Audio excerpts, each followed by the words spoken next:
All over social media, people are asking the question, did you watch the crash?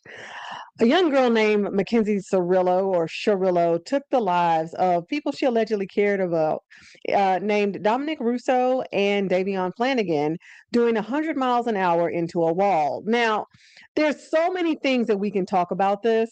So many things that we can say about this, and there's so many speculations about how and why this happened. But ultimately, beyond this being a masterclass in how to be a mean girl and possibly the meanest girl on the planet, moving toward the label of monster, this story is also a cautionary tale for founders and leaders about how you show up so that perhaps it doesn't get you blown up or locked up later. I think we definitely need to talk about it.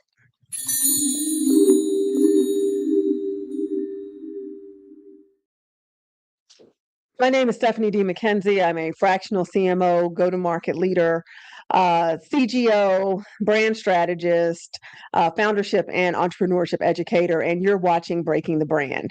As I mentioned, the tale of Mackenzie Shirilla and the lives that she took, Dominic Russo and Davion Flanagan, which I really want you to remember their names and say their names and not just call them the victims, is a cautionary tale because much of her situation was tried in the court of public opinion, much of it. And unfortunately, what we see from this young lady who is now incarcerated is what I consider to be a toxic blueprint when it comes to content creation. You can see her in many videos showing off designer labels, et cetera, at the tender age of 15, 16, and 17. Even her parents say, "Oh, this is great. This is awesome. Amazing. She's a great girl. She's so great, in fact, that we will let her go live with her 20-year-old boyfriend, who was actually footing the bill for much of her designer gear at the tender age of 17, let alone the fact that she almost failed high school, was a horrible student, and has a horrible behavior record. I guess I would call that her permanent record. Nevertheless, she's not alone. There's thousands of people on social media doing the same thing right now, showing you what they have, showing you what they're wearing, showing photos of them engaged in illegal activities. To me, this is how people weaponize social media because you're giving a fake persona, you're showing us a fake lifestyle, and honestly, in my line of work, I consider a lot of that behavior to be predatory. They call it lifestyle marketing, where we show you how we're living so that you will hire us, because inevitably, if you hire us because of the lifestyle we have, you can have the same lifestyle. And as someone who loves good stuff, I love nice things and shiny things, et cetera, et cetera, et cetera.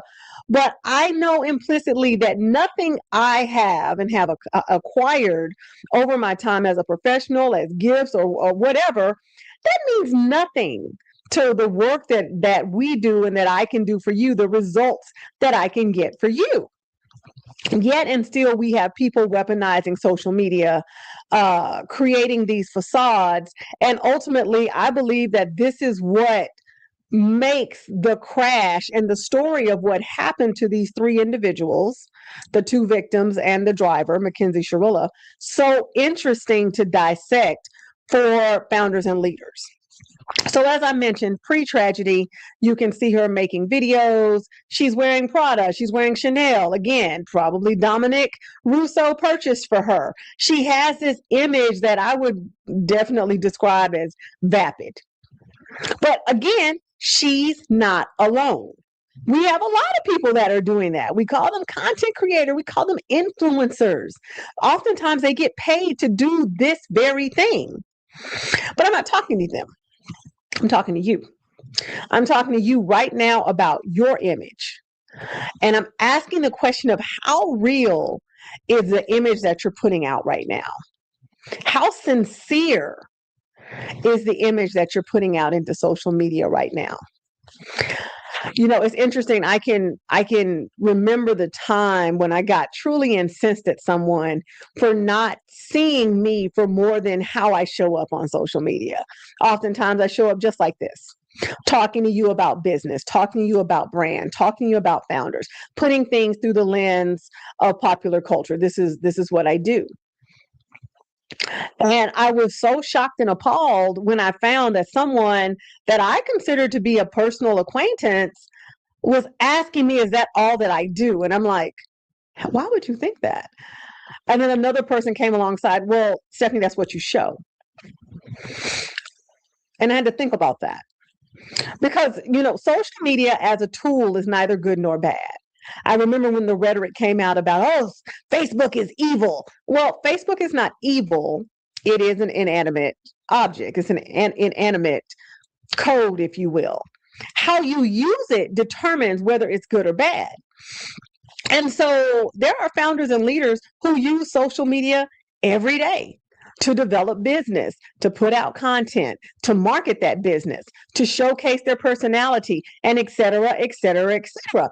The reason why social media can become dangerous is when you're dealing with people who are overcoming codependency or who have codependent patterns of behavior, it then becomes or can become an addiction simply because it's giving them validation. Now, some of you know, I consider myself to be one of the foremost unlicensed authorities. No fake doctorate. I'm doctor-less, right? I'm doctoral-less. Oh God, I've really got to get on that one. But on people pleasing. And one of the things I've cautioned founders and leaders about when it comes to social media is the validation, is the pandering. Because you can be so validated by likes and comments that you start to double down on whatever you said, pointed, gyrated, turned around, whatever dance you did in order for that to happen. In fact, it's been said that the late Kevin Samuels had content that was not as salacious, that was not as degrading, that was not as negative as the content that made him famous. However, once he became famous, he doubled down, and then that's what he became known for until his untimely death. And so when you look at somebody like a Mackenzie Shirilla, she cemented her image in, like I said, this vapid display. I'm over here. I've got the Chanel bag. I've got the Prada bag. I've got this. I've got that. I'm ingesting these substances. Blah blah blah blah blah. And ultimately, it was these images, I believe, that tried her and are continuing to try her in the court of public opinion. Ultimately, beyond taking the 2 lives of the people that were in the vehicle with her, she's no different than any of us. We're all putting out images. We're all putting out messages. We're all showcasing, et cetera, et cetera, et cetera. Again, my hope is that you're not someone who's going to do what she did. And I'm pretty certain that you're not. I'm about 1,000% certain that no one watching this is going to do what she did. But it causes us to wonder, or it causes me to wonder, so what if she hadn't put those images out? What if there weren't oodles and oodles of videos of her standing in a mirror with her bikini strings out, driving in the car with no seatbelt, illegal substance in hand? What if those images didn't exist? I do wonder, how would she have been tried in the court of public opinion then? Now, this young lady has done a lot of things and said a lot of things that are on record, because that's the 21st century. I thank God every day that I was not born and had to go through childhood in the 21st century, where my every mistake could have been, put on a snap or uploaded to the gram or whatever the case may be. We had MySpace, true. I mean, we did a little coding or whatever, but it was not the fishbowl that this generation, this younger generation, lives in and goes through. So if she was putting out messages about being encouraging and living your life and et cetera, et cetera, et cetera, versus look at me, look at me, look at me, I can almost bet that there would be more tension around what happened, because the facts are the facts. The 2 individuals in the vehicle with her did not survive. She did. Facts are the facts. That car was going 100 miles per hour with no intervention to slow it down or stop it. Those are the facts. The facts are she was tried as an adult and she's currently incarcerated. Where I do believe she has earned the moniker, the mean girl of the prison, or whatever the case may be. But I share all this to say, founders and leaders, if what you show is what they see and what they see is what they know, hashtag stephisms. If the fraction of you that you put online becomes the whole of you, how would that impact you? How would that impact you apart from social? What would that cause people to think about you? Would they see you as productive or would they see you as predatory? Would they see you as multidimensional or multi-passionate or even a polymath? Or would they see that you're operating in a fair level of make-believe? These things matter. These things matter. Especially for those of you who engage in lifestyle marketing, which again, I believe is highly predatory, but you have coaches that are teaching people these strategies. They're teaching people these strategies. Go out and get a pair of Louboutins. Take a video with them on. I even had a client ask me one time as we were preparing for a marketing campaign, oh, should I show them my car? Why? Again, I believe that lifestyle marketing is predatory. So why? And we drive the same car. I'm not showing my car in the videos. Why you want to show yours? Well,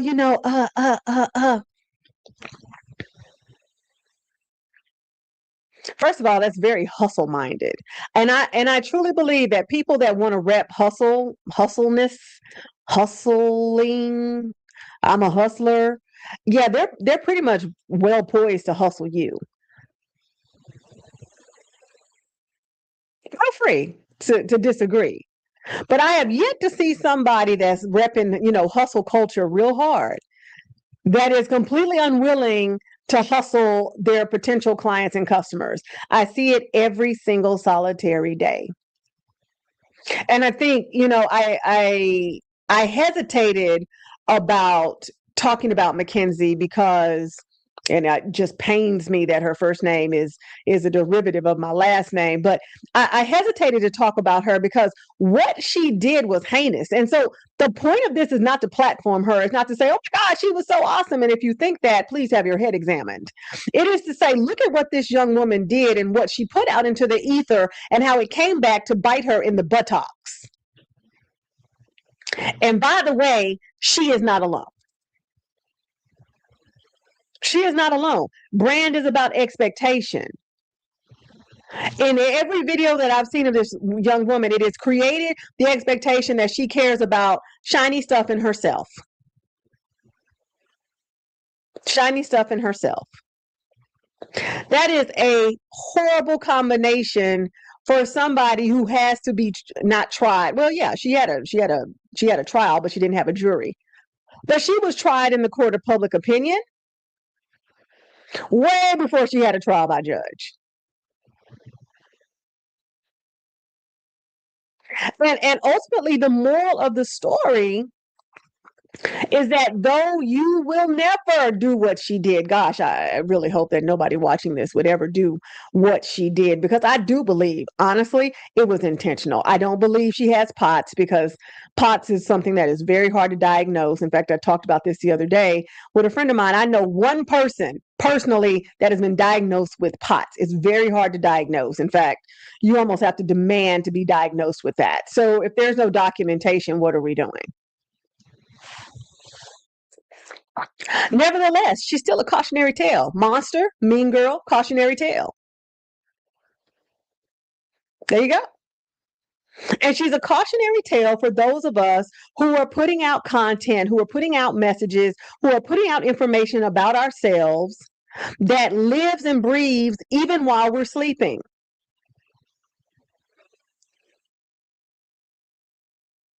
Recently, I did a video um, that says sometimes it's not your approach, it's your attitude. And sometimes it's not. It's your attitude. So, how is your attitude showing up in your content? How is your attitude showing up? Are you approachable? Do you does it seem like you care about people? Or do you just care about you? Are you showing people shiny stuff and dangling carrots in front of them and saying, "Hey, come work with me. I just bought $100,000 vehicle." Are you the person that's doing the fake content days on the tarmac with the PJ and the Ferrari you can't fit in? Because we've seen it. The reason why I say lifestyle marketing is predatory is because those of us who have achieved and acquired things, we're not impressed. Okay. I have clients that make millions and millions of dollars a year. I have clients running around with $16,000 handbags. Do I want to run around with $16,000 handbag? No, I think that's dumb. But bravo, I'm not impressed. I might be a little inspired because if I can throw away 16 grand on a handbag, I'd rather throw it away on like something else or invest it. But you understand what I'm saying. That's why I believe it's predatory. I also believe it's fairly dangerous because if that's all that you're showing, remember quintessential steppism. What you show is what they see, and what they see is what they know. No, no. Yes, it's in air quotes. That's what they know. What I show, being on camera talking to you about brand and business and motivation and encouragement and empowerment, right? That's what they see. So what they see is what they know. What does Stephanie do? Well, she talks about brand and business and empowerment, and so she's probably real encouraging, and she wants people to win, and she's really big on brand, and da da da da da da da da da. That's what they know. And you're not going to convince me for one moment that her little vapid videos are not driving the opinion of her guilt or innocence. Nobody's going to believe a word out of your mouth. I believe even if there were evidence that you fell asleep, people would say, "Oh, she faked that. Oh, she faked that." And listen, I'm going to be honest with you. If I can be honest with you, can I be honest with you guys? If I can, just put yep in the comments. Um, if you work with people long enough, right, there's going to be an issue. I've had issues. My colleagues have had issues. Even my clients have had issues. If you work with people long enough, there's going to be an issue. And when issues arise, that's when the things that you put out into the ether, the things that they know, are either going to bite you in the buttocks or buy you some grace. This is what I believe.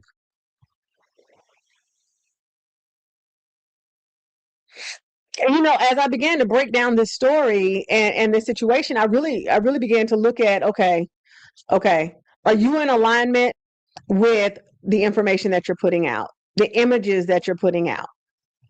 Yep. Yep, I am. Hello.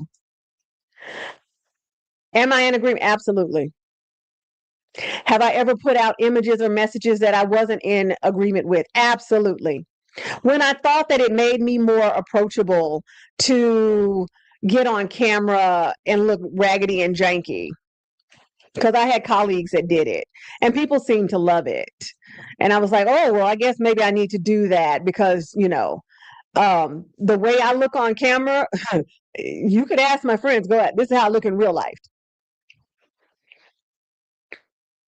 I am at my best when it's clear I put some intention behind what I put on my body. I am not the one to do the videos with the matter in my eye and the bonnet and all, that is not how I roll. It's not. Now, if that's how you roll, bravo. That's not how I roll. I don't want to be immortalized like that. And I think that's what we don't think about when it comes to social media is that we are being immortalized. We're being immortalized. Thank you. We are being immortalized on Mark Zuckerberg's internet, on Rihanna's internet, on Chris Brown's internet, on Drake's internet. No, I'm not a fan of either. We're being immortalized. And so anything that comes up, right? Anything that comes up, they're going to weigh that against what we've put out into this ether. And if we're not careful, like Mackenzie, it'll help get you locked up. It'll help get you locked up.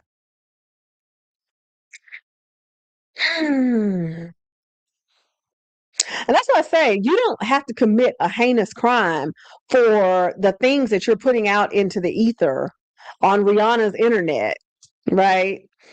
To be damning, to be dangerous, to be damaging. Although I haven't had the time to break her brand yet. Dr. Cheyenne Bryan is a huge example of this. She's a huge example of this. And now people are starting to dredge up things that she said and photos that she's taken, and it all becomes a body of evidence. And I'm like, oh, something I used to say, and I probably need to start saying again. If you don't want to see it on a billboard next to your name, don't do it. And don't say it. Don't do it and don't say it. Because like I said before, Mackenzie Shirilla is not only a master class in how to be a monster, how to be a mean girl, how to be an evil, maniacal human being, how to be a treacherous criminal. I could go on and on as you see. And at this age, I will say it really touches home for me that any of those kids could have been my kid, right? I could have a son that age that was in the passenger seat with an egomaniacal maniac, and that's the end for him. That could have been a story and I think that's why I feel this so deeply, and why I was really hesitant to do this comparison. But part of the reason why I make content is so that those who don't know me but need me may find me. So I'm here talking to you as a reminder for some, as an introduction to others, because sometimes we get a little too cavalier about what we're doing. And we put out messages and we put out images and we don't think about what's in the background. The background will get you before the foreground ever does. We're not thinking about it often. And we need to. We need to be very conscious about how we show up on social media. And that's not a revolutionary message, right? But not only do we need to be conscious, we need to be mindful of the messages that we're sending, because we're always communicating. Communication is 90% nonverbal. Some sources say 85% nonverbal. We need to be mindful. We need to be conscious of the content that we put out. We need to be conscious of the content that we put out with others. Because as I'm sitting here, right, in what's called Studio A, right, and I'm talking to you, I am in full control of what comes out of my mouth. I'm in full control of the messages that I'm putting out into the ether, right? But if I go on somebody else's show, I'm not. And this is why I can't be on everybody's show. You can't be on everybody's platform. I remember a few years back being invited to be on a show, and it never happened. For whatever reason, I don't know if it was a technical difficulty or whatever, but sometimes we that wear my same skin suit like to take liberty with each other, which I hate. I can't stand that. And so the interview didn't happen. As I began to pay more attention to the type of content on that channel, I was like, thank you. Dodge that one. Because I would have been immortalized in conjunction with the nonsense and foolery that they put on their channel. And I know oftentimes we can get so caught up in the metrics that the mission kind of goes by the wayside, because it's like, oh my God, well, this channel has 100,000 subscribers, or this channel has 500,000. But what are they talking about? What are they platforming? Because if they're platforming nonsense and you decide to jump up there with them, you are now in cahoots with nonsense. And I don't think that's what you want. That's not what you want at all. But nevertheless, don't let your socials become a liability because you like likes. Don't let your socials become a liability because you get likes. And I will tell you that if you're someone who feels challenged by the validation that you get from social media, like if you feel like when you're not getting likes and comments, you're like, God, we probably need to talk, or you probably need to talk to someone, because that's a pattern of behavior that can spiral down into a place that you really don't want to go. It can rob you of your sincerity. It can rob you of your authenticity. Even now, people want to go viral so badly, right? They're taking classes with people that say, "Oh, I can teach you how to go viral. My program's 1997, not $19.97, but $1,997. I can teach you how to go viral every single solitary time." Lies, guys. And what is virality without value? What is virality without value? We are actively engaged in something I call vapid validation. It's empty. Just like that little girl in her videos.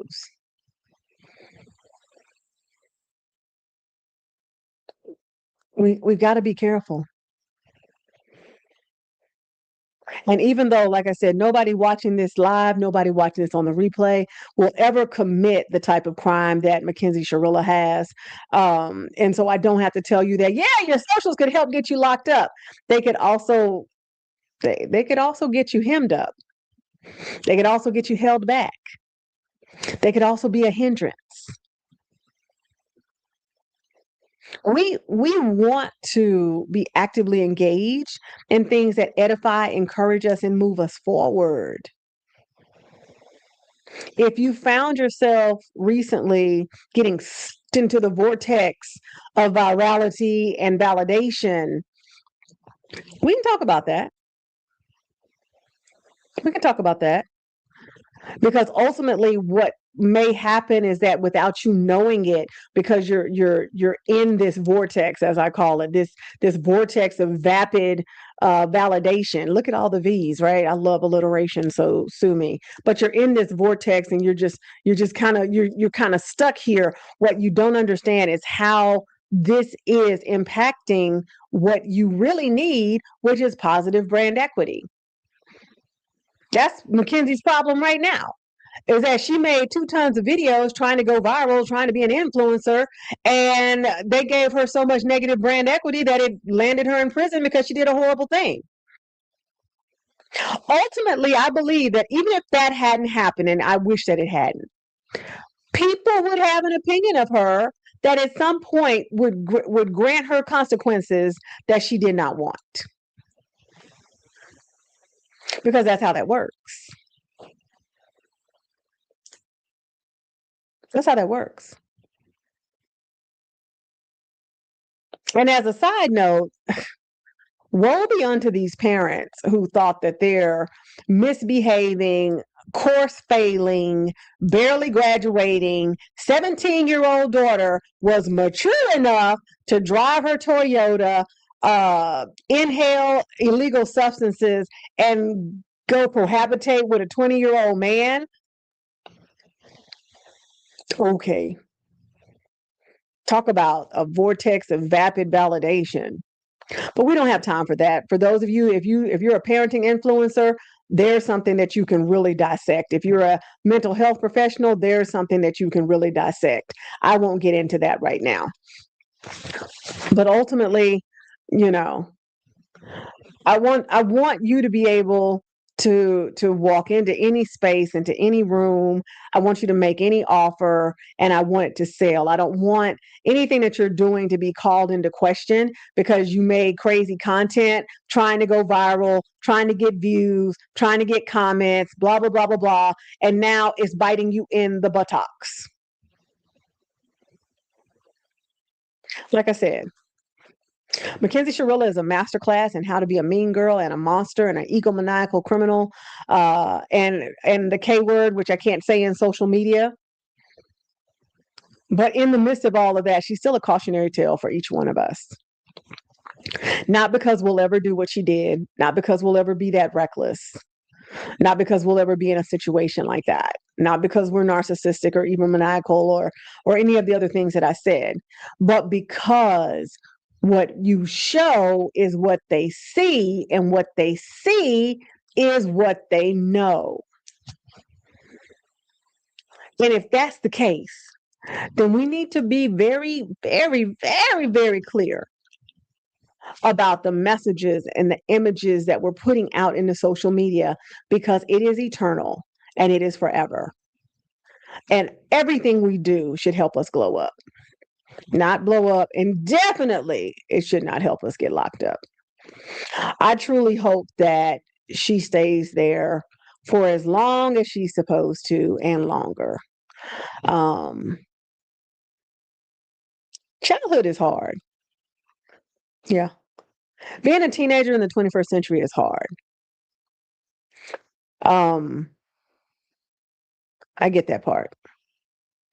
I think it's even harder when you don't get to experience it fully because you became friends with somebody who didn't care about anybody but herself. And so my heart goes out to the families of those young men, Dominic Russo and Davion Flanagan, because all they did was get in a car. All they did was trust that the person they got in the car with had the good sense to get them from point A to point B safely. That's all they did. That's all they did. And whatever conversations happened in that vehicle, I'm sure at some point there'll be some device or somebody's phone or something, and that'll be released. But what she did is unthinkable. What she did is unfathomable. Mean girl, monster, and cautionary tale. My name's Stephanie D. Mackenzie, and I'll catch you next time on Breaking the Brand. Have a good week. Have you been on a weight loss journey and the scale just isn't giving you the results you hoped for? Well, meet Thinner, an FDA-registered, all-natural, homeopathic approach that addresses the root causes of how to lose weight and keep it off, especially if hormones are an issue. If you're tired of all of the guesswork and doing it alone, scan the QR code for more info, and let's get you started today.